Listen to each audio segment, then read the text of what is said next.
The downside of middle age. Stay tuned.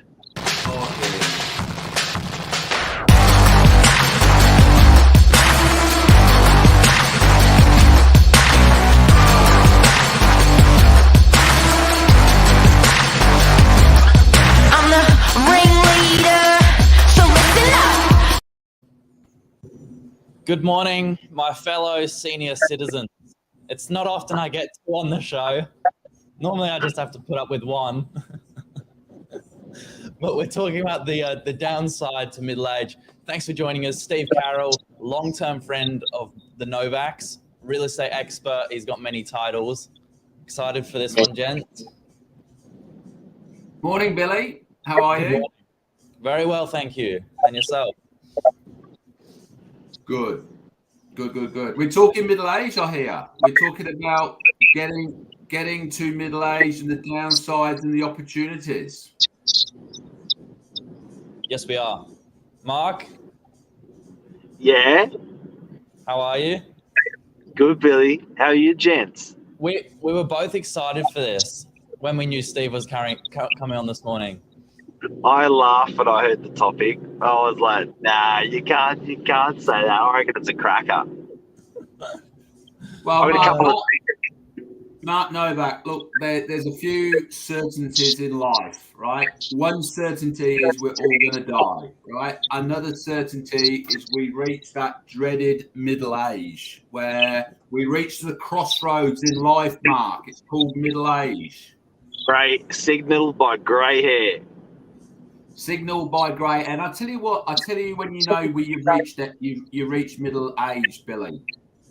And you're only 19, Billy, so you're a long way off. But you reach middle age when you wake up one morning and you think to yourself, do you know what? I've been given so much to everybody else. You know, I've been given so much of my time and energy and my earnings to my family, my career, my work colleagues, and I just haven't been giving enough to myself. And that's middle age, Billy. I'm listening. That's middle age. And middle age for me was when someone turned around and said, how long have you been adult for? I'm like, 25 years. And they said, how long until you get to 70? I'm like, what? Like, how long until you get to 70? And it's like, 70, it's 25 years. And I was like, I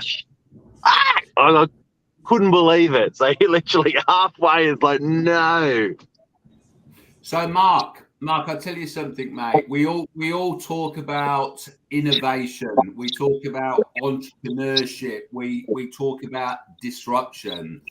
One of the best things that has been created, and it's a middle-age disruptor. It's called the digital live bike ride, right? And I tell you why it's a disruptor, because it is an opportunity for middle-aged people to do something for themselves for a week, which will make them feel like $1 million. They'll make them feel such a better human being when they're finished. It's called the digital live bike ride, Mark Novak, and you've been on it.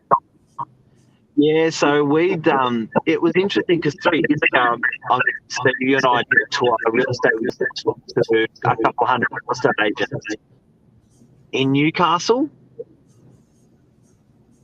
And we were standing outside afterwards, and then you invited me to come on a bike ride at the time and do 500 kilometers on a bicycle. And within 15 seconds, I said, yeah, I'll do that.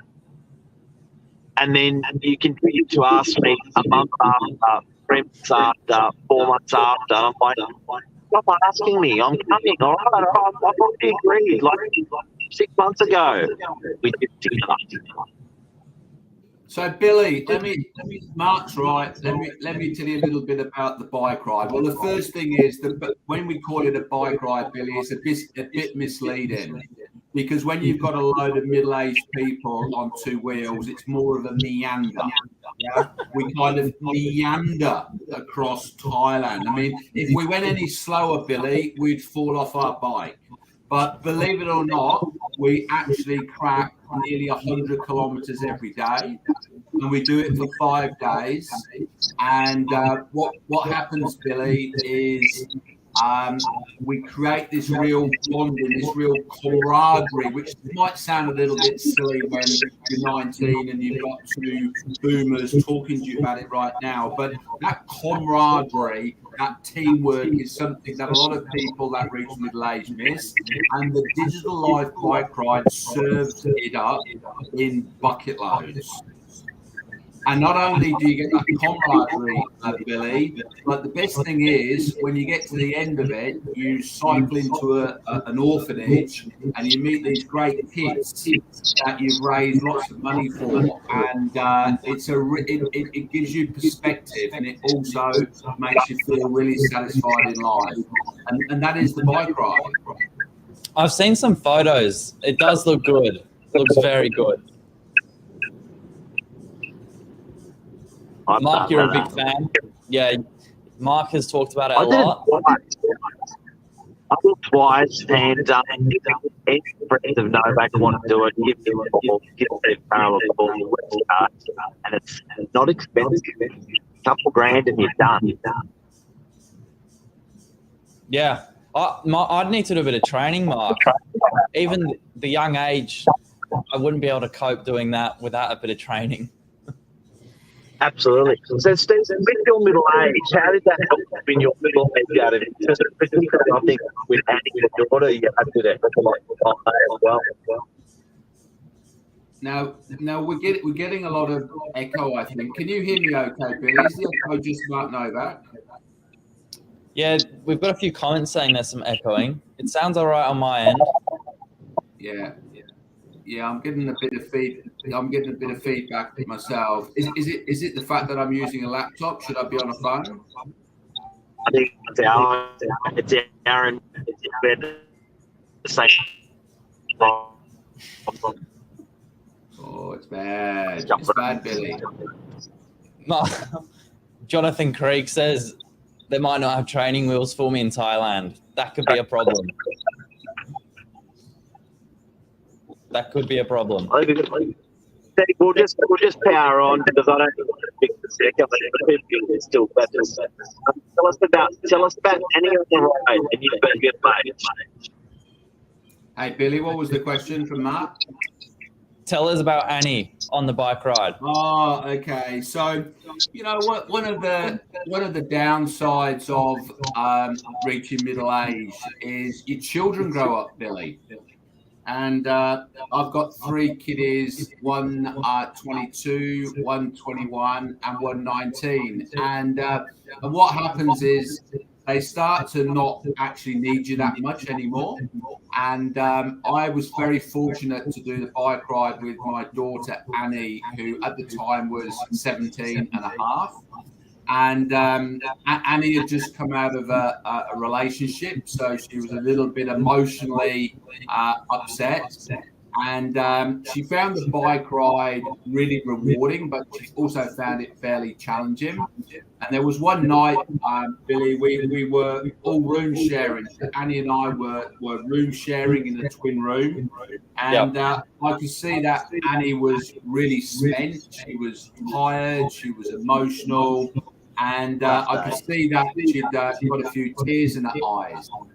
And I said to Annie, you want to cuddle? Do you want to cuddle with Dad? Now, there's something a little bit weird about that, Billy. A grown man saying to their 17-year-old daughter, do you want to cuddle? And I was expecting some rude remark, but she actually turned around and said, that would be great, Dad. And that was a real special moment for me on the bike ride, because that night, Annie and I had this huge embrace. And then the next morning, We got up again and we did another 100 kilometers. But I'll always remember that moment. And I think the point of the bike ride is this, Billy. You know, the bike ride delivers so many different upsides for the people who partake. You know, maybe it's the camaraderie, maybe it's the giving to other people that are not as fortunate as us, or maybe it's just that reconnecting with your kids. And a lot of people that come on the bike ride take a big thing around that away from the whole experience. So that was the story of Annie, Billy. That's a beautiful story. One of the greatest moments in your life, Steve. Yeah. Most memorable. Yeah. So anyway, we're going again in August. So August this year, and anybody that is middle-aged, reached that point in life where they're thinking there has to be more to it than this, either get in touch with me via Billy or Mark, or go on to www.digital-live.com.au, and you can read all about the bike ride in August. If you want to join me and a bunch of other real estate pros, there'll be about 30 of us, and it's a real middle-aged buster, I promise you. And you don't have to be a real estate agent. Don't have to be a real estate agent. But you know what else I like? I don't know if we said it on air already, but we spoke about it off air. Middle age can be any age for someone. You know, for Annie, it turned it around a little moment in her life where obviously come out of a relationship. It could be any reason. It's a good cause to get on a bike and do something for yourself and for others. You got it. Great summary, Billy. Thank you. And middle age, I called it the human upgrade. So I think for me personally, it was something that it raised a lot of, I think you got a lot of levels in your life. You got, you know, your family levels, your business levels, your health levels, your financial levels, you know, a lot of different even emotional levels within that.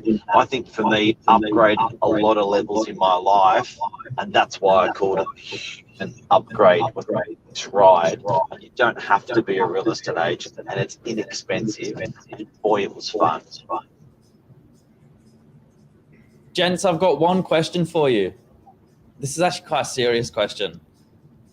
Do you think there is a window in your life where you're taken most seriously? So maybe 0 to 20, you're growing up, immature, they would say. So people won't take you seriously, maybe in business. And then maybe once you pass 70, people say, you know, he's just the old guy or something like that. Let me have a crack at that. So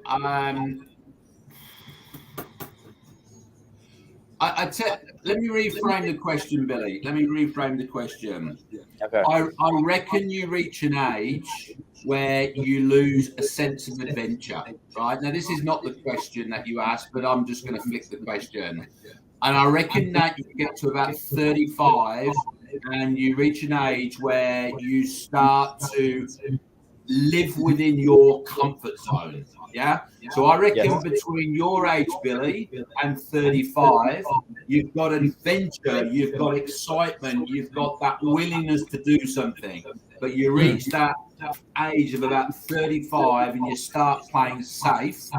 And so, you know, my suggestion would be, if you're over 35, stop playing safe, have a crack at doing something that is going to take you out of your comfort zone, because you won't regret it, Billy. Love it. Mark? I'll keep taking on debt. Mark's NZT. You have to know Limitless to know what that is. You got to keep hustling. You got to keep pushing, and I think Steve's spot on. Your balls shrink half from 20 to 30. 30 to 40, 40 to But there's 50, no, 50 to 60. but actually, Mark, there is no need. There is no need for bulk reduction. You know, and there's a great Mark. Somebody once said to me this: you'll always find 101 reasons why not to do something. You'll always find 101 reasons not to do something. You know, it's just not the right time. The kids are at a strange age. It's this or it's that or the other. And what I often say to people is screw that. Find one reason to actually do it because you won't regret it. And whether or not that is, you know, doing the bike ride, or whether or not that is relocating to a different part of the world, or whether or not it's about jumping out of an aeroplane at goodness knows how many feet, you know, it's always easy to find a reason not to do it. Find a reason to do it. You won't regret it. COVID's not an excuse either. Yeah. That's a Okay, bad guys, one. I've got to get down. I've got to get moving. Always good talking to the Novaks, and I've got to get ready for work. So catch you later, guys. Great advice. Thank you, Steve Carroll. Thank you, Billy DRURY. Have a great day, everyone. Go hard. Age is just enough.